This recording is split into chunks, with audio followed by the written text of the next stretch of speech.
अस्सलाम वालेकुम। Current affair special के साथ मैं हूं आपका मेज़बान हामिद वलीद। पाकिस्तान की इकॉनमी इस वक्त राइट ट्रैक पर है और बुलिश है, और इसके हवाले से जितने अंदाजे लगाए जा रहे थे उसके बरक्स जो रिज़ल्ट सामने आ रहे हैं और जो फिगर सामने आ रहे हैं उसने बड़े बड़ों को वर्ताए हैरत में डाल दिया है। और पाकिस्तान की इकॉनमी की स्टेबिलिटी के हवाले से फाइनेंस मिनिस्टर शौकत तरीन तसलसल से बात कर रहे थे कि स्टेबलाइजेशन का प्रोसेस कंप्लीट हो चुका है और अब वक्त है कि हम इसे ग्रोथ की तरफ लेके जाएं, अब वक्त है कि रिलीफ की तरफ लेकर जाएं। और ये बातें वो ये डाटा और ये फिगर्स आने से पहले कर रहे थे। और जिस वक्त ये डाटा सामने आया कि 3.94% हमारा जीडीपी ग्रोथ जो है पिछले साल का कैलकुलेट हुआ है और लगभग 4% के करीब, और शौकत तरीन साहब के बकौल 5% अगले साल और उससे अगले साल 6% के करीब जा सकता है, जिसका मतलब है मुल्क के अंदर जो इकनॉमिक एक्टिविटी है, जो इकनॉमिक आउटपुट है, उसमें बेपनाह इजाफा होगा, बहुत सारी जॉब्स आएंगी और आम आदमी के लिए रिलीफ के हवाले से बहुत सा काम होगा। और इसीलिए हमारे फाइनेंस मिनिस्टर शौकत तरीन कहते हैं कि वो एक तो ये है कि जो बिजली का टैरिफ है उसके हवाले से गौर कर रहे हैं कि उसमें गैर ज़रूरी इजाफा ना हो। इसके साथ साथ जो तनख्वाहदार तबका है उसके ऊपर नए टैक्सेस नहीं लगाए जाएंगे।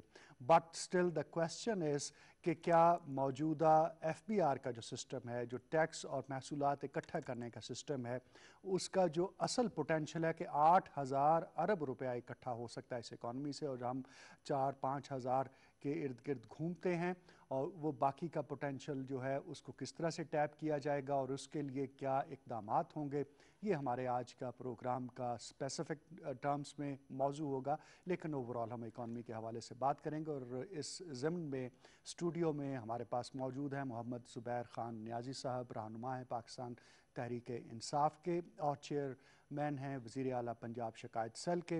आपके साथ मारूफ इकोनॉमिस्ट और एकेडमिशन डॉक्टर कैस असलम साहब, और हमारे तीसरे मौजूद मेहमान मारूफ सहाफ़ी खालिद कयूम साहब हमारे साथ मौजूद हैं। गुफ्तगू का आगाज़ ज़ुबैर ख़ान नियाज़ी साहब से करते हैं कि ये इतनी जो माशाअल्लाह इकनॉमिक डाटा जो कुछ बता रहा है, बहुत खामोशी के साथ काम हुआ है, बजाय इसके कि ढोल ज़्यादा पीटा जाता और काम कम होता, और इसीलिए गालिबन अपोजिशन को तो बिल्कुल यकीन नहीं आ रहा। क्या कहते हैं? बिस्मिल्लाहिर्रहमानिर्रहीम। सर, अल्हम्दुलिल्लाह जो ब्रेक थ्रू हुआ है एक तरह से परसेप्शन का ब्रेक थ्रू है। अदरवाइज जो लोग करीब से देख रहे थे, जो लोग एक्टिविटीज़ को समझ रहे थे, हाउसिंग की सेक्टर में जो देख रहे थे कि किस तरह एक बड़ी इंपॉर्टेंट चीज़ है जब आपको अंदाज़ा लगाना हो ना किस तरफ काम अब बेहतरी की तरफ जाना है, तो देखना ज़रूरी है कि आपके प्राइम मिनिस्टर की प्रायोरिटीज़ क्या बनी हुई हैं। ये वाहिद प्राइम मिनिस्टर हैं जो अभी हर हफ्ते 3 मीटिंग्स ऐसी हैं जो प्राइम मिनिस्टर खुद चेयर करते हैं। एक कैबिनेट की कमेटी की मीटिंग चेयर करते हैं, एक मीटिंग चेयर करते हैं हाउसिंग पे, और तीसरी मीटिंग वो चेयर करते हैं एग्रीकल्चर पे, फूड सिक्योरिटी पे।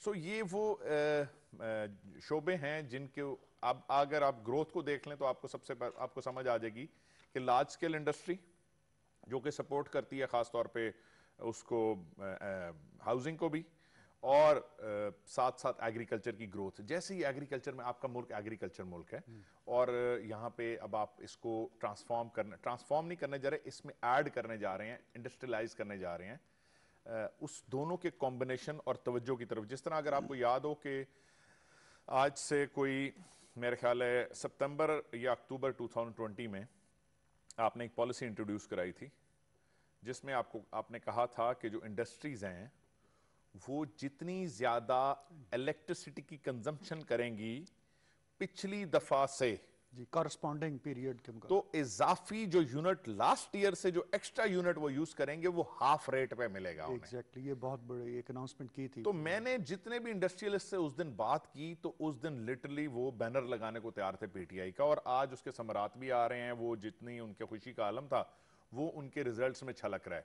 अब वो क्यों ऐसा कर रहे थे, उन्हें ये समझ आ गई थी कि अब हम अपनी जो शिपमेंट यानी कि जो अपनी अपना जो इंडस्ट्री है, जो मशीनरी है, उसको ज्यादा आवर्स के लिए चला सकते हैं, और ओवरऑल एवरेजिंग में उनकी जो इलेक्ट्रिसिटी की कॉस्ट है वो नीचे चली जाएगी, तो पर यूनिट कॉस्ट में उनको रिडक्शन आ जाएगी और प्रॉफिट एयरिंग वो कर सकेंगे जेन्युइन किस्म की। सो उसकी वजह से एक बूस्टर मिला, इंडस्ट्री को एक स्कोप मिला। फिर आपको बिजनेस फ्रेंडली एनवायरनमेंट मिली इस गवर्नमेंट में। इस गवर्नमेंट में प्राइम मिनिस्टर हाउस से लेके खासतौर पे सिटीजन पोर्टल जो आपका बना है, उसने खास तौर पे इन चीज़ों में जो फेडरल गवर्नमेंट से रिलेटेड खासतौर पे चीज़ें थी, जो कस्टम हो गया या एफबीआर, इससे रिलेटेड जितने भी इश्यूज हैं, सिटीजन पोर्टल उसको बहुत अच्छा हैंडल करती है और वो रिपोर्ट्स डायरेक्ट इमरान खान के डैशबोर्ड पे अपेयर होती हैं, जो अगर अनअटेंडेड रिपोर्ट्स होती हैं। सो प्राइम मिनिस्टर का पर्सनल इंटरेस्ट बहुत मैटर कर रहा था। सो मैं ये समझता हूं कि जो इकोनॉमी हमें आईसीयू में मिली थी, अल्हम्दुलिल्लाह आज वो अपने पैरों पे खड़ी हो गई है। वो रिकवरी रूम से निकल के अपने पैरों पे खड़ी हो गई है। अब दिन ब दिन उसको तेजी से चलाने के लिए हरकत में लाया जाएगा, ताकि वो by the end of next year वो फुल स्पीड पे दौड़ रही हो। तो मुझे पूरी उम्मीद है कि अब जो ये जो देखें, सबसे बड़ी चीज जो हुई है ना, वो परसेप्शन टूटा है। यानी कि एक परसेप्शन क्रिएट किया हुआ था, खासतौर पे ये जो मैं नहीं कहता उनको अरस्तु, लेकिन एहसन इकबाल साहब जो हैं, उन्होंने ना ऐसे जैसे पता नहीं क्या जीडीपी ग्रोथ। अब एक इंडिकेटर नहीं है। फाइनेंशियल एनालिस्ट बैठेंगे, ज्यादा बताएंगे कि एक मुल्क की इकोनॉमी की जो कितनी वो स्टेबल इकोनॉमी है, उसका एक इंडिकेटर तो नहीं है ना। एग्जैक्टली, मल्टीपल इंडिकेटर जी बिल्कुल। अगर आप इंपोर्ट बेस्ड कंज्यूमर इकोनॉमी बना के, अगर आप आखिरी साल में जो डॉलर मार्केट में फेंक के, अगर आखिरी साल में हाईएस्ट लेवल का मुल्क का कर्जा निचोड़ के, अगर एक साल में फाइनली आप ग्रोथ दिखा के बता रहे हैं कि हम बड़े, और फिर इत्तेफाक की बात है, वो कहते हैं कि सच मुंह से निकल ही जाता है। मुंह से क्या निकला, वो तो बड़े कंफर्टेबली उन्होंने ट्वीट किया जब खान साहब ने एक टॉक शो में कहा कि मैं समझता हूं कि आईएमएफ के पास हमें थोड़ा जल्दी जाना चाहिए था। तो एहसन इकबाल साहब, जो कि नून लीग के बड़े मायानाज खिलाड़ी, पता नहीं को अपने आप को बहुत बड़े साइंटिस्ट समझते हैं, फाइनेंशियल साइंटिस्ट, इकोनॉमिक साइंटिस्ट, उन्होंने उसको पकड़ लिया बात को, उन्होंने कहा देखा ये इसने गलत किया था, इसको जल्दी जाना चाहिए था। यानी कि आप एक्सेप्ट कर रहे हैं कि आप इतनी बुरी हाल में छोड़ के गए थे कि आपको फौरन आईएमएफ के पास जाना चाहिए था, आपको फौरन डॉक्टर के पास जाना चाहिए था इलाज के लिए, आप इतनी बुरी हालत में छोड़ के जा रहे। तो मैं ये समझता हूं खास तौर पे सबसे बड़ी कामयाबी जो कि हमें कोई भी, मैं समझता हूं वो पाकिस्तानियों को ये एक्नॉलेज करना चाहिए कि इमरान खान साहब के इस सारे इस दौर में एक बहुत बड़ा चैलेंज था, वो था कोविड-19 का, जिसके बावजूद अल्हम्दुलिल्लाह आज हम स्टेट। बिल्कुल आपने दुरुस्त कहा, और आज वफाकी वज़ीर बराए मनसूबाबंदी असद उमर भी इसका हवाला दे रहे थे कि कोविड-19 के दौरान पाकिस्तान ने जो स्मार्ट लॉकडाउन की पॉलिसी अपनाई और जिस तरह से इकोनॉमिक एक्टिविटी को कंटिन्यू उन्होंने किया, ये उसका भी एक बड़ा कंट्रीब्यूशन आया है। डॉक्टर कैस असलम हैं, माहिर मईशत हैं, इनकी बड़ी गहरी नज़र है और इनसे जानते हैं कि ये इस सारे फिनोमेना को कैसे देख रहे हैं। देखिए, आई एग्री, बात ये है जी कि ये सही बात है कि बहुत सारे काम हो रहे थे, स्पेशली पंजाब की गवर्नमेंट के अंदर हो रहे थे under the direction of the federal government, मगर उसको उस तरीके से शायद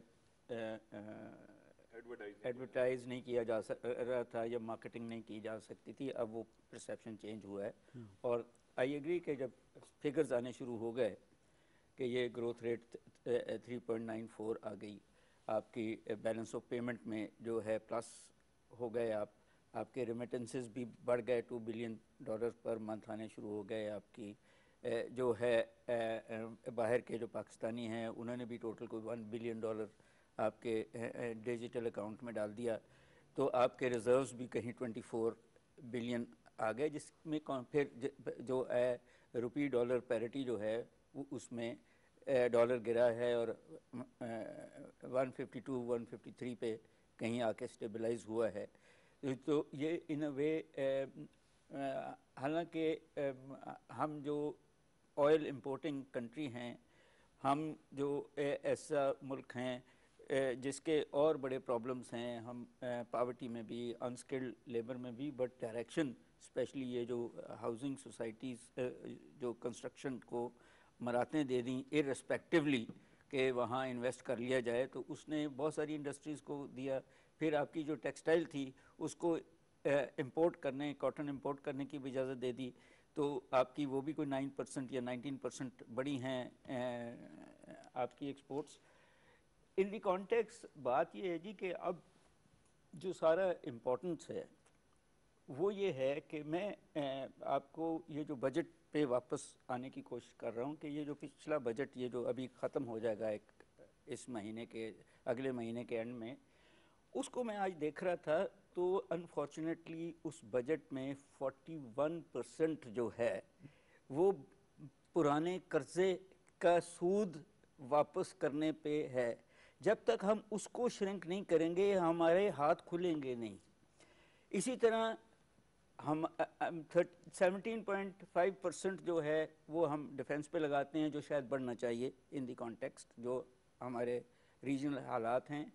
हम सिविल गवर्नमेंट को, जो फेडरल गवर्नमेंट सिविल, वो सिर्फ 7% में बजट रखा हुआ है। अब आप इमेजिन करें ये 220 मिलियन का मुल्क 7% अपनी बजट से नहीं, जब तक आपके हाथ नहीं खुलेंगे, आप डेवलपमेंट एक्सपेंडिचर्स नहीं करेंगे, आप नए डैम्स और नई ऐसी चीज़ें। सो मैं इस बजट में समझता हूँ कि गवर्नमेंट को खुद भी हमारा प्रॉब्लम इनएफिशिएंसीज ऑफ इलेक्ट्रिसिटी है, उसको ठीक करना बहुत ज़रूरी हो गया हुआ है। हमारा प्रॉब्लम वाटर स्केर्सिटी है जो एग्रीकल्चर के लिए ज़रूरी है, उसको मगर इस वक्त जो इमीडिएट पॉलिटिकल प्रॉब्लम है वो प्राइसेस हैं इन द कॉन्टेक्स्ट। और मेरा ये ख्याल है कि मैं आपको उसकी बात कर लेता हूँ जो हैं दोनों आपके टैक्सेस। क्यों ना इसको अगले राउंड में ले लें। हाँ, और खालिद कयूम साहब को मैं ये कहना चाह रहा था कि जब तक गवर्नमेंट दोनों काम करना जरूरी है ना जी, कि इन्वेस्टमेंट भी ज़्यादा हो और लोग भी खुश हों, क्योंकि उनकी जो कॉस्ट ऑफ लिविंग है वो नीचे आनी चाहिए। जी बिल्कुल ठीक है। और खालिद कयूम साहब, बहसियत एक सहाफ़ी के आप माशाल्लाह बहुत सारे अदवार आपने देखे हैं। ये जो मौजूदा इस वक्त के हम जिस लम्हे में बैठकर ये बात कर रहे हैं और इकनॉमिक ग्रोथ के हवाले से जो बात हो रही है, इससे पहले जो परसेप्शन की बात न्याज़ी साहब ने कहा कि कुछ और था, आपका क्या एनालिसिस बनता है इस सूरत हाल पर? देखिए, मैं तो समझता हूँ कि ये जो जीडीपी के हवाले से जो अदाद-ओ-शुमार आए हैं, ये हम सब की तवक्कुआत और जो भी प्रेडिक्शंस की जा रही थी, पेशनगोइयाँ की जा रही थी, उसके बिल्कुल बरक्स हैं। लेकिन जो लोग गहराई के साथ इकानमी को समझते हैं और जिनकी इकानमी पर पूरी नज़र है, अब वो समझते हैं कि पिछले कुछ अरसे से, बल्कि काफ़ी एक साल से हमारी इकानमी में रिकवरी की तरफ जा रही थी।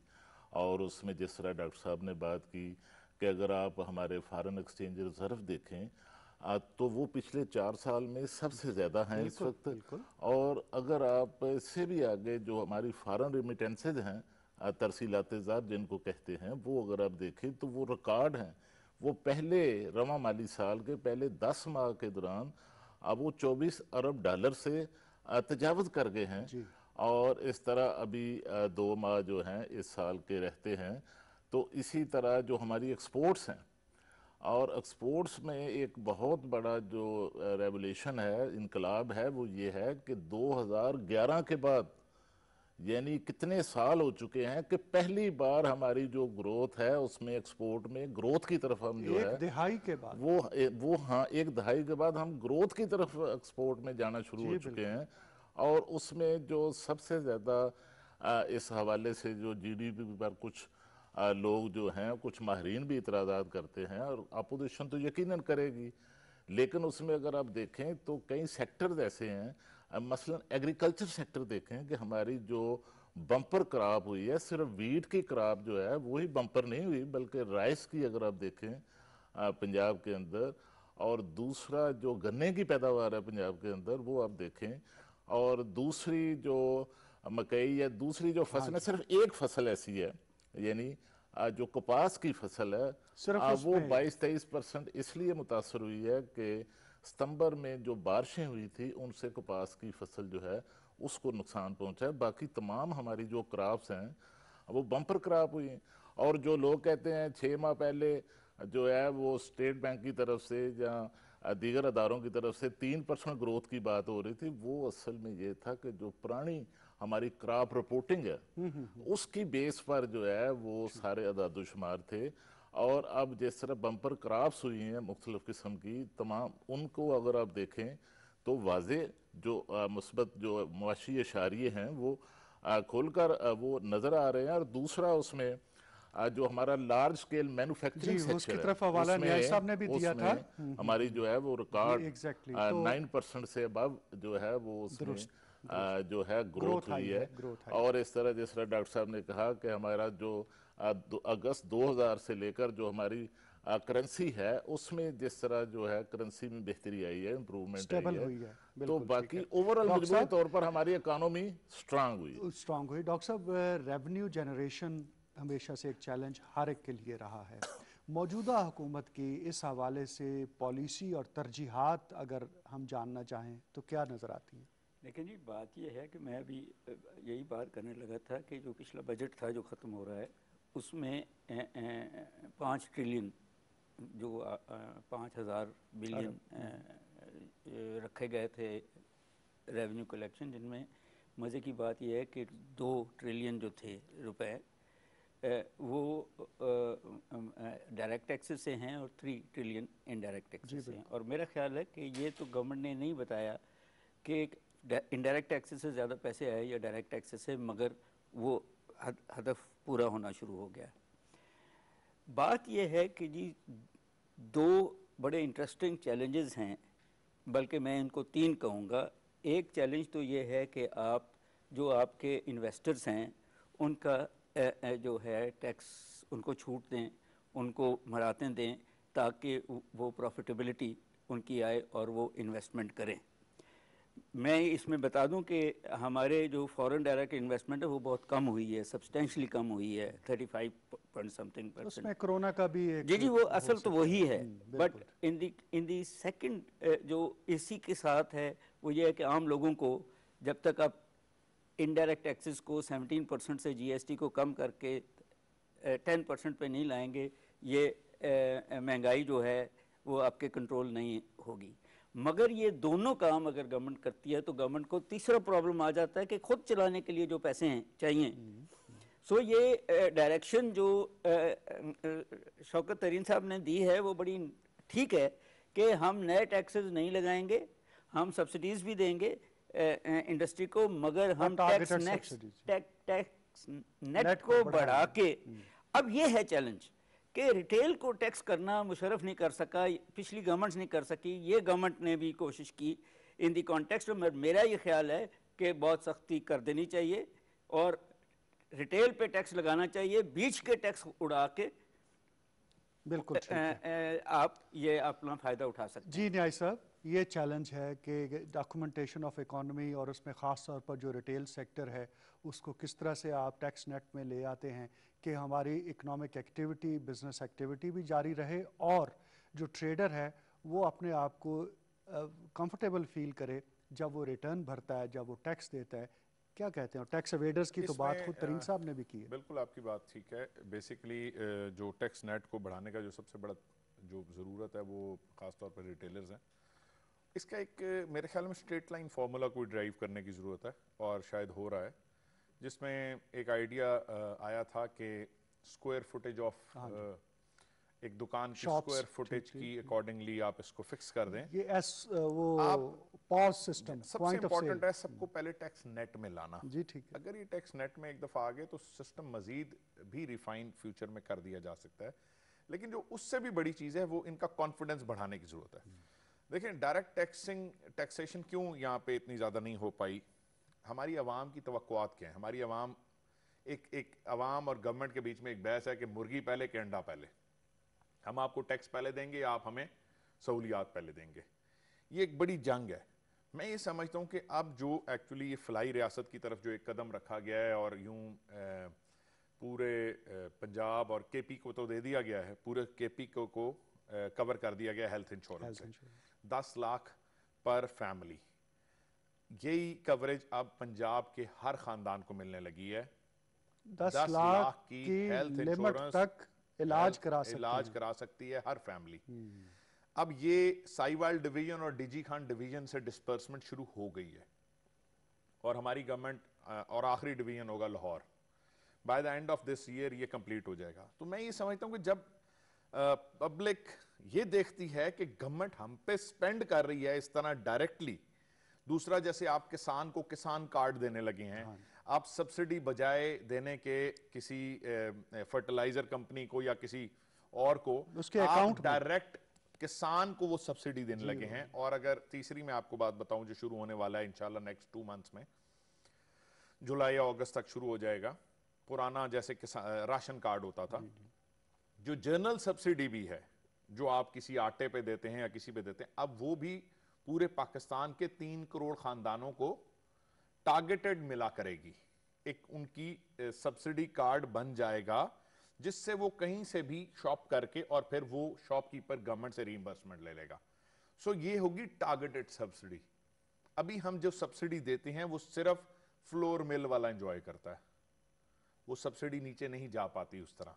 अभी जो हम सब्सिडी देते हैं वो बड़े बड़े बिग गन्स खा जाते हैं। अब मेरा ये पॉइंट है कि जब अब पब्लिक को 2 चीजें हो गई हैं। एक तो पब्लिक को नजर आ रहा है कि गवर्नमेंट वो वाली आई है जो हमारे पे स्पेंड करेगी और कर रही है।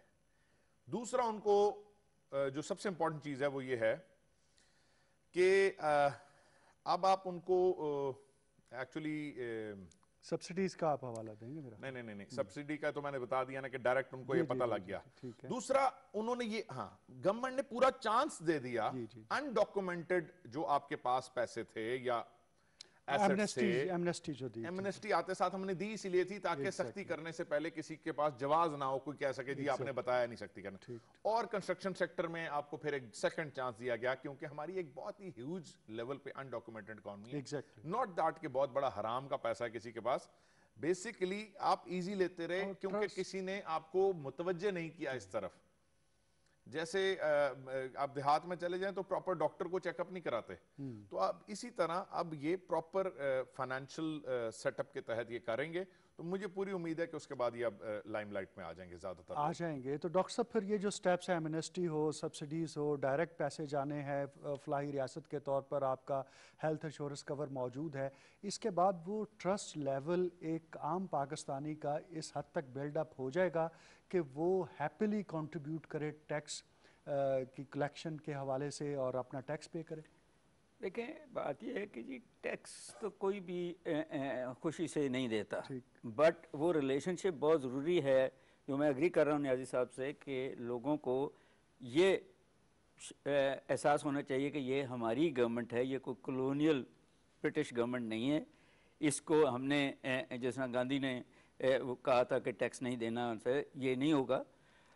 और मेरा ख्याल कि आज की मॉडर्न टेक्नोलॉजी और ये जो सारे मैकेनिज़म्स हैं, जब गवर्नमेंट उसको इस्तेमाल करेगी तो उससे ये होगा कि एक तो इजी हो जाएगा। मेरे ख्याल एक और भी करने लगे हैं कि आप जो सेल्फ असेसमेंट है इस साल वो होगी और वो चेक नहीं होगी, यूनिवर्सल असेसमेंट जी। सो इन अ वे कोशिश ये है कि मॉडर्न इकोनॉमी की तरफ जाया जाए। ये होता क्या है वैसे, हमें समझाएं तो सही। सेल्फ असेसमेंट जी, आप खुद अपने कारोबार देख के आप ये बता देते हैं कि मेरा इतना प्रॉफिट है, आप जीरो भी कहें तो आप अपनी टर्नओवर लिख के आप डॉक्यूमेंट तो कर लेते हैं ना। पहले साल कोई नहीं उसको पूछेगा, मगर अगले साल कहेंगे जी कि अगर आप 3 साल में कोई प्रॉफिट नहीं हुआ तो आप बिजनेस कैसे कर रहे हैं? जी बिल्कुल ठीक। बट आपको अभी ये एक ऑफर किया जा रहा है कि आप खुद ही असेस अपने आप को कर रहे हैं। ये एक दफा पहले भी हुआ था, बड़ा कामयाब हुआ था, मुझे याद है। ये करना बहुत जरूरी है। मैं तो समझता था कि इससे उल्टा होना चाहिए कि बिजली के बिल की तरह आपको FBR भेज दे के एक बिल के जी ये आप हमारा ख्याल है कि आपका टैक्स है, और अगर आप नहीं मानते तो आप चैलेंज कर लें, वरना आप पे कर दें। ठीक इन दी कॉन्टेक्स्ट जी जी जी, जिससे ये होता है कि जो नहीं बना सकते हैं। बाय द वे, ये जो इन्होंने वो रिटेलर की बात की थी ना, पॉस सिस्टम के अंदर जहां उसकी स्क्वायर मीटर ऑफ शॉप थी, वहां उसका बिजली का बिल भी, बात ये है कि उसमें ये एक्सपेरिमेंट मुशर्रफ के ज़माने में हुआ, शायद कामयाब भी हुआ था, मगर जो प्रॉब्लम आया कि ये जो मिसाल के तौर पे बिल्डिंग जिसको आग लगी है, जहाँ मोबाइल्स का कारोबार होता था, हफीज वहाँ 5 मरले से कम की दुकानें थी और करोड़ों का कारोबार था। बिल्कुल बिल्कुल। तो ये भी ज़रूरी है, ये भी ज़रूरी है कि देखना कि सिर्फ वो स्क्वायर मीटर पे दुकान है और वो फिक्स्ड दे रहा है कि उसका कारोबार का जो इन द वे है कि तो खालिद साहब ऐसे सहाफ़ी हमें बताएं कि FBR का ये जो सेल्फ असेसमेंट स्कीम थी या यूनिवर्सल असेसमेंट स्कीम की अब बात हो रही है, जिसमें ख़ुद कहा जाए, तो आवाम का FBR के साथ जो रिलेशनशिप है आपको कैसे समझ आता है? देखिए, ये हम बड़े अरसे से देख रहे हैं कि तमाम जो माजी करीब की जो हुकूमतें हैं, अब वो हमने देखा है कि उनका भी इस हुकूमत की तरह जो सबसे बड़ा चैलेंज रहा है वो टैक्स की कलेक्शन का मामला रहा है कि टैक्स की कलेक्शन के जो भी हदाफ पिछली हुकूमतों ने भी तय किए और माजी करीब में जो हुकूमतों ने तय किए वो पूरे नहीं हो सके। उसकी बुनियादी वजह ये है कि एक तो जो टैक्स गुजार हैं अब वो टैक्स देने के लिए तैयार नहीं, और दूसरा जो टैक्स कलेक्शन मशीनरी है उसमें इतनी कैपेसिटी नहीं, इतनी उसको जो है ओवरहॉलिंग नहीं हुई, उसकी ओवरहॉलिंग नहीं हुई, तो जिस वजह से वहाँ पर पूरी तरह टैक्स की कलेक्शन हर साल नहीं होती। तो अगर हम देखें कि इस हुकूमत का भी जो कहा जा रहा है कि अब जो अगले माली साल के लिए जो बजट पेश हो रहा है उसमें भी जो हदफ मुकर्रर किया जा रहा है 5800 अरब रुपए का, ये बहुत बड़ा एक हदफ है। और दूसरा इस हुकूमत पर जिस तरह IMF का भी एक दबाव है और हमारे जो वज़ीर ख़जाना है वो यही कह रहे हैं कि हम कोशिश कर रहे हैं कि IMF को इंगेज करें, उनके साथ ये बात करें कि एक तो हम जो आम आदमी है उस पर टैक्सों का बोझ नहीं डालना चाहते और दूसरा बिजली का जो टैरिफ है वो भी नहीं बढ़ाना चाहते। लेकिन तमाम हुकूमतों का एक मसला और भी रहा है कि वो है सारा इनडायरेक्ट टैक्सेशन का। जिस तरह डॉक्टर साहब ने भी बात की कि असल जो मसला ये है कि अगर आप महंगाई ख़त्म करना चाहते हैं और महंगाई पर काबू पाना चाहते हैं और आम आदमी को रिलीफ देना चाहते हैं, तो फिर ये जो फ़र्क है, फ़र्क बहुत बड़ा है डायरेक्ट टैक्सेशन का और इनडायरेक्ट टैक्सेशन का पाकिस्तान के अंदर। इस फ़र्क को कम करने की ज़रूरत है। जितना ये फ़र्क कम होगा उतना ही आम आदमी को रिलीफ मिलेगा। और दूसरा जो पब्लिक वेलफेयर के जो प्रोजेक्ट्स हैं, जिस तरह नियाज़ी साहब जो बात कर रहे थे कि वो KP के बाद अब पंजाब के अंदर भी जो हेल्थ इंश्योरेंस कार्ड है वो तमाम आबादी जो है सूबे की उसको हुकूमत देना चाहती है, लेकिन इन मंसूबों के लिए हुकूमत को वसाइल चाहिए और वसाइल जो हैं वो तो टैक्स कलेक्शन जो का निज़ाम अगर बेहतर होगा और अगर टैक्स कलेक्शन के हदाफ जो हैं वो पूरे हो जाएं तो फिर ये इस तरह के वेलफेयर के जो प्रोजेक्ट्स हैं फिर वो शुरू हो सकते हैं। क्योंकि जो नॉन टैक्स रेवेन्यू है, ख्वाह वो फेडरल गवर्नमेंट हो, ख्वाह वो सूबाई हुकूमतें हों या दूसरे अदारे हों, खुद मुख्तार अदारे हों, जो नॉन टैक्स रेवेन्यू है वो बहुत बड़ी अमाउंट बजट के अंदर नहीं होती। असल जो इन्हिसार है वो टैक्सों की वसूलियों पर है और हमें टैक्सों की वसूलियों का निज़ाम बेहतर बनाना। बेहतर न्याय साहब, हमने prime minister before becoming prime minister कहते थे कि जब एक ऑनेस्ट बंदा ऊपर आता है तो लोग खुद ब खुद टैक्स देते हैं। फिर हमने ये भी देखा कि प्राइम मिनिस्टर ने ये भी एक वक्त में कहा कि अगर मुझे एक नया FBR खड़ा करना पड़ा तो मैं वो भी खड़ा कर दूंगा। और ये सारे प्रोसेस से गुजरते हुए हम आए हैं। FBR के अंदर या टैक्स सिस्टम की रिफॉर्म्स के हवाले से कि वो इतना बेहतर हो जाए, कि वो एफिशिएंट हो जाए, और कलेक्शन के हवाले से जो उसकी ओवरऑलिंग की ज़रूरत, क्या कुछ हुआ अभी तक इस हवाले से? देखें, सबसे इम्पॉर्टेंट चीज़ तो प्राइम मिनिस्टर इमरान खान साहब ने जो स्टेप्स लिए हैं वो सबसे पहले तो उनको ये बता दिया है कि if you do not deliver you are not staying there. तो जिसको भी टास्क दिया जाता है उनको पता चल जाता है कि अगर हम डिलीवर नहीं कर रहे, तो मेरी नज़र में अब जो टीम फाइनेंशियल टीम और जो शफलिंग की गई है उसके बाद अब स्टेबल सिचुएशन चल रही है और अब FBR एक्चुअली उन आइडियाज़ के साथ आने लगा है और ख़ास तौर पे IT का दौर है। हम टैक्स की जो फाइलिंग है उसको इजी बनाने लगे हैं। अब आगे जो हमारे पढ़े लिखे नौजवान जो टेलीफोन यूज़ कर लेते हैं, स्मार्टफोन यूज़ कर लेते हैं बड़ा इजीली, सो वो बड़ी इजीली आपको उनको पता चल जाएगा कि ऐप है ये एप्लीकेशंस हैं, इसके जरिए आप अपने tax collection, digitalisation of calculation कर लेंगे अपनी टैक्स की। आप वहां पे ऑनेस्ट हो तो आपको टैक्स की कैलकुलेशन, कैलकुलेटर भी इजी मिल जाएगा और टैक्स की सबमिशन भी उतनी आसान हो जाएगी, और टैक्स का जो रिफंड लेना है वो भी आपके लिए।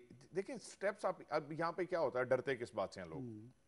डरते इस बात से हैं कि जी मैंने आज से, मैं फाइलर जब तक नहीं था तब तक तो मुझे कोई पूछता नहीं था, अब क्योंकि मैं जैसे ही मैं फाइलर बनाऊं, अब अगर हर साल मेरे सर पे खड़े होते हैं और मेरे सारे एक अजाब आ गया और मेरे से ये भी पूछ लिया गया, और सो वो एक ब्लैकमेलिंग वाले ट्रेंड को खत्म करके, और अब डाटा गवर्नमेंट के पास होगा। अब डाटा हर बंदे की इनकम का एक, जिसे कहते हैं ना कि वो उनकी भी एक कैलकुलेशन बनी होगी, और उसके अकॉर्डिंगली ये जिस तरह सर ने कहा कि एस्टिमेटेड टैक्स उनके घर भेज देना चाहिए कि ये आपका हमारी नज़र में टैक्स बनता है। अब उसको समझ आ जाएगी कि मुझे इसको या फाइल करना है, और वो खुद ही जब फाइल कर देगा, और file means you are challenging the data, तो बता देगा फिर गवर्नमेंट या उससे बेस्ट, सो वो उसके लिए एक स्टेप स्टार्ट हो जाएगा। तो फाइलर का जो नेट है ना, पहले तो बढ़ा लेंगे आप। हर चीज को ना थोड़ा सा टाइम लगता है, अभी हमें आदत नहीं है। इवन मैं हूं तो मैं लिटरली कभी ये भी होता है कि टैक्स 2 साल का इकट्ठा फाइल कर दिया लेट डेट्स में, सो हमें पता है पूछना किसी। अब जब इस पे फाइन लगना शुरू हो रहा है ना, अब इस साल से पता चला कि अब फाइन लग रहा है, अब जैसे ही फाइन लगना शुरू है तो आप मोहतात हो गए हैं जी, अब टैक्स की डेट्स आ रही हैं, कब फाइल करना है, कैसे करना है, और इतना मसला नहीं होता। जैसे आप बिजली का बिल टाइम पे जमा करा नहीं देते, आपको पता है कि लग के आ जाना है इस पे सरचार्ज, 2 महीने का इकट्ठा हो जाना है, फिर जैसे ही वो ज्यादा मसला होगा तो मीटर उतारने आ जाएगा। एक बात करते थे जब कॉन्सिक्वेंसेस पता हो ना आपको, जी जी जी, कि कुछ हो सकता है। सही न्याय साहब, एक बात होती थी कि भाई टैक्स देते हैं और वो लगता है कोई नहीं सहूलत कोई मिलती नहीं, सड़क अच्छी नहीं मिलती है, फलां नहीं है, ये नहीं है, वो सड़क से ज्यादा जो चीजें जरूरी हैं, जी। सड़क से ज्यादा जो चीजें जरूरी हैं, वो सबसे पहले तो आपको सिक्योरिटी चाहिए और हेल्थ चाहिए। हाँ जाहिर है, हेल्थ भी उसमें आता था, एजुकेशन आता था उसमें, तो सिक्योरिटी। हेल्थ में तो एक वाज़े फर्क आने लगा है, और एजुकेशन में भी एक वन सिलेबस में हमने बहुत तफसील से काम कर लिया, 5th ग्रेड तक हो गया और आगे भी हो रहा है। और आपका जो एजुकेशन सेक्टर का इंफ्रास्ट्रक्चर है, अब पंजाब के 28,000 स्कूल अपग्रेडेशन हो रही है उनकी, यानी कि उनका इंफ्रास्ट्रक्चर इंप्रूव हो रहा है, यानी कि बैठने की एक इज्जतदार स्कूल की शक्ल बन रही है उन स्कूलों की। सो तीसरा जो चीज़ है सबसे इंपॉर्टेंट, जो मैं समझता हूँ जिस पे स्पेंड होना चाहिए, वो पुलिस के इंफ्रास्ट्रक्चर पे स्पेंड होना चाहिए, ताकि आपको सबसे ज़्यादा फील हो कि मेरा टैक्स जब मुझ पे लगा है तो मेरी पुलिस मेरी हिफाजत करने के लिए बन गई है। क्योंकि मैं समझता हूँ पुलिस के और मसाइल अपनी जगह पर, लॉजिस्टिकली पुलिस बहुत ज़्यादा सफ़र कर रही है, और इंशाल्लाह अब अगले साल पुलिस पे स्पेंडिंग ज़्यादा होगी। बिल्कुल ठीक कह साहब। फिर ये जो बात इन्होंने की है कि हेल्थ पे भी काम हो रहा है, एजुकेशन पे भी हो रहा है, सिक्योरिटी के हवाले से भी इनकी तजवीज़ है, होना चाहिए। वो कहते हैं जब ये चीज़ें पूरी हों तो टैक्स कल्चर पैदा हो सकता है। जी बिल्कुल होगा। मैं एग्री करता हूँ कि अभी जब तक की क्या सूरत है? आपको सिक्योरिटी मिल जाए, आपके बच्चे अच्छे स्कूलों में चले और गवर्नमेंट उसको दे, आपकी हेल्थ कार्ड आपके पास हो, तो फिर नेचुरली आप अपनी इनकम का कुछ हिस्सा जो आपका टैक्स बनता है आप देंगे कि कितनी आपके चीज़ें हुई हैं। ये सड़कें वड़कें जो हैं ये लोकल बॉडीज़ का काम है, बिल्कुल ठीक। फेडरल गवर्नमेंट के यही काम है इन दी कॉन्टेक्स्ट, प्रोविंशियल गवर्नमेंट के काम है कि उनको इम्प्लीमेंट करें। अभी तो क्योंकि industry, agriculture, water, education, health ये प्रोविंशियल सब्जेक्ट्स हो गए हुए हैं 18th अमेंडमेंट के बाद, तो गवर्नमेंट ने तो, फेडरल गवर्नमेंट ने तो पॉलिसी देनी है। I am very happy about that one syllabus in schools. I hope कि वो बहुत साइंटिफिक हो और बहुत स्किल बेस्ड हो, क्योंकि हमारी नीड है। हमारी नीड है कि अब मेरा ख्याल है कि हम प्रेजेंट जनरेशन पे खर्च ना करें, हम फ्यूचर जनरेशन पे खर्च करें। हमारी नीड है कि जो इंटरनेशनल हमने कन्वेंशन साइन किए हुए हैं उसकी डायरेक्शन में हम अपनी इकोनॉमी भी चलाएं, अपने ह्यूमन राइट्स को भी चलाएं, अपनी इन्वायरमेंट को भी चलाएं। अब that needs money in the context. और जो स्टेटमेंट थियोरेटिकल है वो ये है, small governments, efficient governments that deliver, जो रिस्पॉन्सिबल भी हैं, अकाउंटेबल भी हैं, ट्रांसपेरेंट भी हैं। जब तक वो रिफॉर्म्स नहीं होंगे जो शायद ये गवर्नमेंट करने की कोशिश कर रही है, आप जो है जो हमारी ख्वाहिशें हैं, जो गवर्नमेंट की ख्वाहिशें हैं, वो पूरी नहीं हो सकती जब तक जिन लोगों से करनी है। अब मिसाल के तौर पे अगर आपने एफबीआर में एक बड़ा सीनियर ऑफिसर अंग्रेज़ी में एमए करने के बाद लगाया हुआ है, तो उसको एफबीआर की वर्किंग का क्या पता है? आपको फाइनेंशियल एक्सपर्ट्स ही वहाँ लगने पड़ेंगे ना, आपको इकोनॉमिक्स एक्सपर्ट ही करने पड़ेंगे, आपको एडमिनिस्ट्रेटिव एक्सपर्ट्स का, ठीक है ये सीएसएस सारे यहाँ से गुजर के जाती है, बट द पॉइंट इज़ कि हमें अब ब्यूरोक्रेसी को टेक्नोक्रेट्स बनाना पड़ेगा, right man for the right job. जब तक वो इंस्टीट्यूशनल रिफॉर्म्स, और वो पुलिस में भी यही है कि आपकी अपर एशेलॉन तो बहुत पढ़ी लिखी है, मगर नीचे जो पुलिस वाला है वो गांव से उठ के वर्दी पहन के आ जाता है, डंडा लेके आ जाता है, उसको अपनी पावर का पता है। तो ये relationship between the ordinary person and is, मैं एक बात छोटी सी कह दूं कि पिछली गवर्नमेंट्स में आपको पंजाब में तो सारी एलीट फोर्स तो 16 फैमिलीज़ को प्रोटेक्ट करने लगाई हुई थी। ये पहली दफ़ा है कि वहाँ से निकाल के लोगों को प्रोटेक्ट, जिनका टैक्स से जा रहा है उनके खिलाफ आप प्रोटेक्ट कर रहे हैं चंद फैमिलीज़ को। तो ये जब लोगों को पता लगेगा कि जी अब हम प्रोटेक्ट हो रहे हैं, तो नेचुरली फिर वो अपने आप को। खालिद कयूम साहब, डॉक्यूमेंटेशन ऑफ इकोनॉमी कितनी अहम है किसी मईशत को बेहतर बनाने के लिए, और इस हवाले से जो पिछली सारी एफर्ट्स हुई हैं उनको भी ज़रा देखिए। हम 1990 से देख रहे हैं कि इस इकानमी को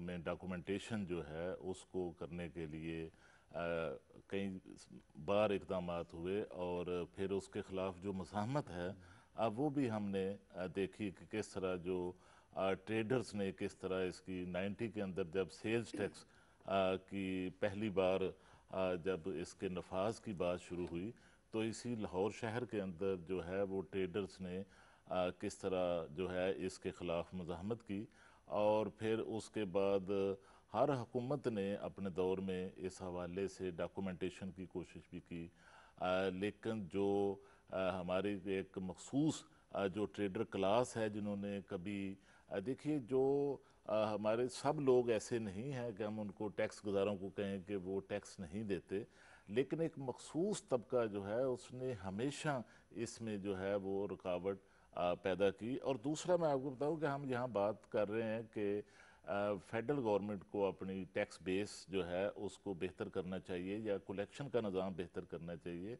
मैं तो समझता हूँ कि अब सूबाई हुकूमतों को भी अपनी जो टैक्स बेस है उसको बढ़ाना चाहिए, उसको बेहतर करना चाहिए। उनको भी अपना सारा जो इन्हिसार है वो वफाक पर ही नहीं करना चाहिए कि वफाक के ज़रिए ही वो अपने मंसूबे सारे जो हैं वो मुकम्मल करेंगे। देखिए जब से ये पिछले 2-3 साल से हम देख रहे हैं कि सूबों के अंदर भी जो डेवलपमेंट की एक्टिविटी है वो मुतासर हुई है वसाइल की कमी की वजह से, क्योंकि सूबों ने जिस तरह वफाक के अंदर जो टैक्स बेस है उसको बढ़ाया जा रहा है या टैक्स की कलेक्शन का निज़ाम जो है उसको बेहतर किया जा रहा है, सूबों ने इसको इस हवाले से अपना जो टैक्सों की सूबाई टैक्सेस की कलेक्शन का जो निज़ाम है उसमें कोई खातर ख्वाह बेहतरी जो है वो सूबाई सतह पर नहीं लाई गई, बल्कि कई तरजीहात जो है सूबाई हुकूमतों ने मालियात के हवाले से वो अभी तक दुरुस्त नहीं की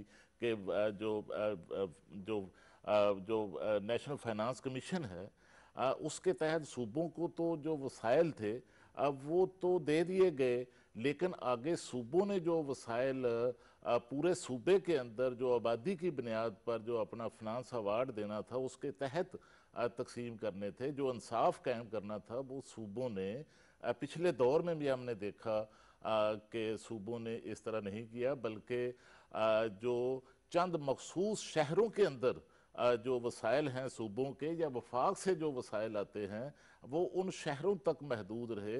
जो दूर दराज के इलाका जात ख़ास तौर पर साउथ के अंदर जो फंड इस्तेमाल होने थे वो खर्च होने थे वो वहाँ खर्च नहीं हो सके, वहाँ पसमानदगी दूर नहीं हो सकी। ये भी एक बहुत बड़ी नाइंसाफ़ी है। फिर यही वसाइल जो थे आगे लोकल बॉडीज़ के ज़रिए खर्च होने थे। तो मैं समझता हूँ कि इस हवाले से वफाक के साथ साथ सूबों को भी जो है वो अपनी जो फाइनेंस के हवाले से मालियात के हवाले से जो रिफॉर्म्स हैं वो लानी पड़ेंगी।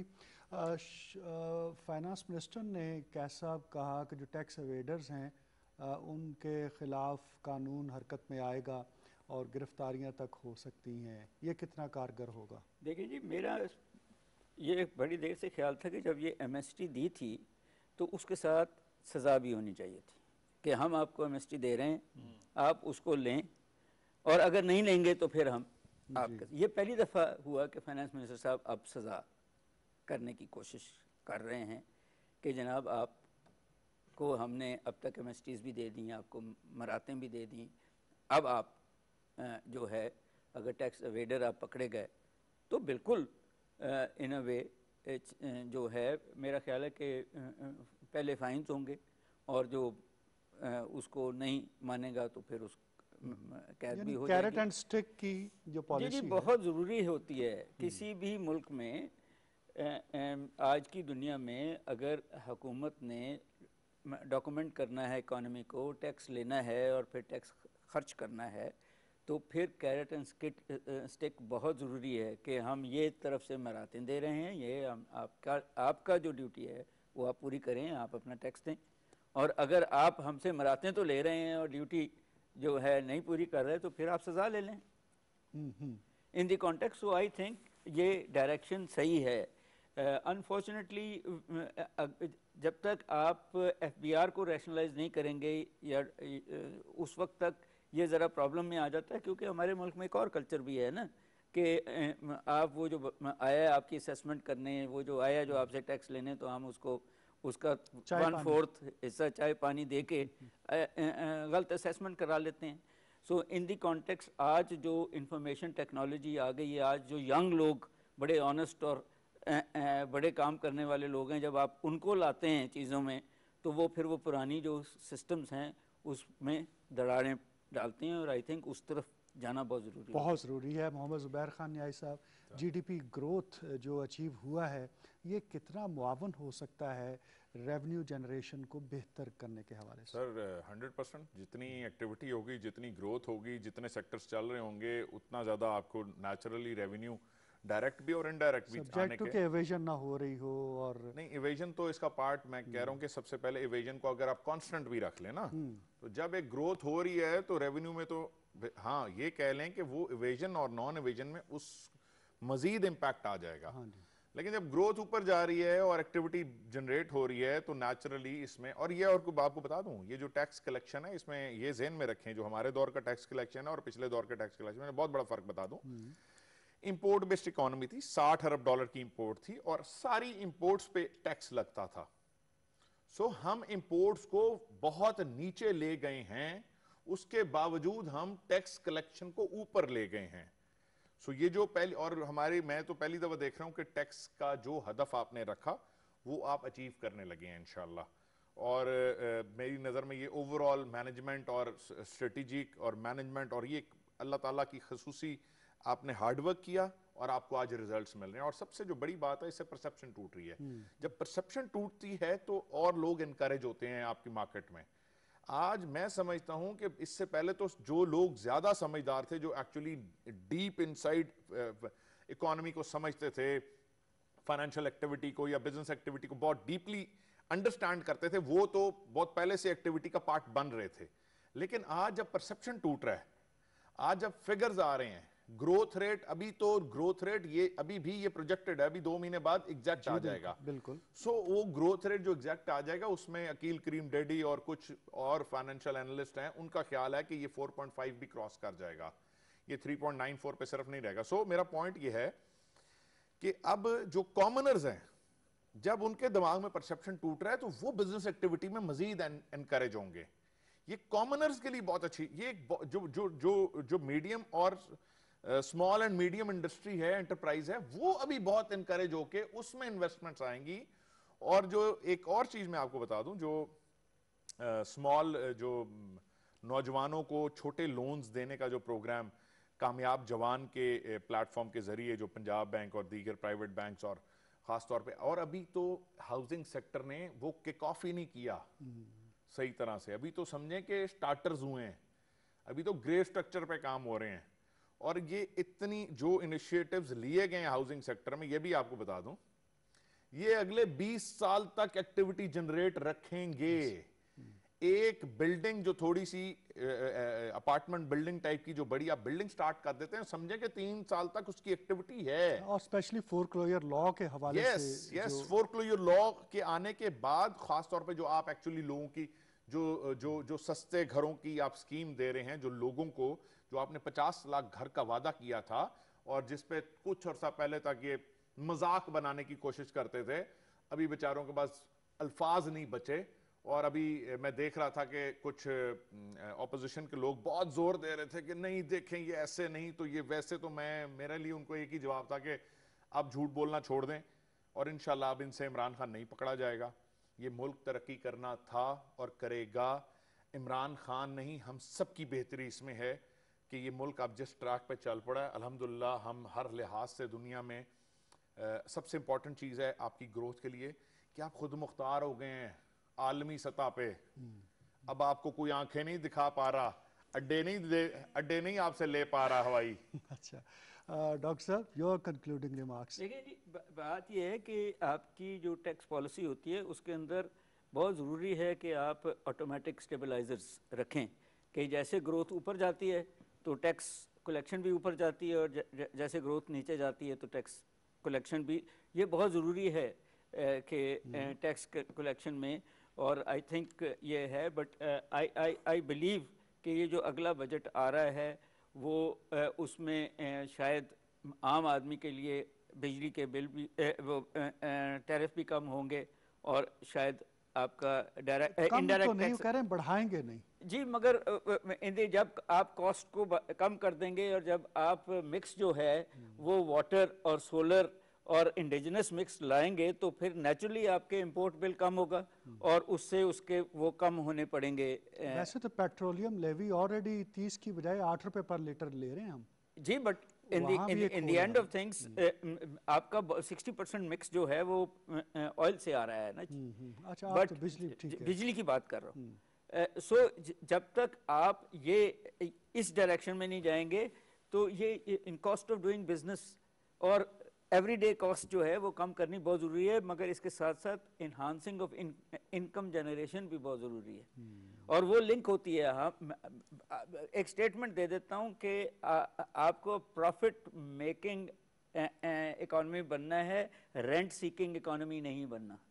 जनाब, आपका क्या पैगाम है आखिर में? देखिए, मैं समझता हूँ कि जिस तरह हमारी इकोनॉमी का जीडीपी के ज़रिए साइज़ बढ़ा है और अब इस साइज़ के बढ़ने के बाद अब हुकूमत के लिए भी एक बहुत बड़ा चैलेंज है कि जो आइंदा जो नया बजट आ रहा है पाकिस्तान का, उस बजट में फिर इसके जो असरात हैं वो आम आदमी तक पहुंचने चाहिए, आम आदमी को रिलीफ मिलना चाहिए। और दूसरा कि जिस तरह देखिए कि पहली बार जो एग्रीकल्चर सेक्टर है उस पर इत्मीद का इजहार किया गया है और जिस तरह गंदम की जो कीमत है वो बढ़ाई गई है, जब दीगर मराद दी गई हैं तो उसके असरात देखें कि वो सामने आ गए हैं और उसकी बेस पर हमारी जो जीडीपी है उसमें किस कदर इजाफा हुआ है। बिल्कुल दुरुस्त कहा, और यही चिराग जलेंगे तो रोशनी होगी वाला मामला है। मोहम्मद ज़ुबैर खान नियाज़ी साहब, डॉक्टर कैस असलम और खालिद कयूम साहब, आप आए और अहम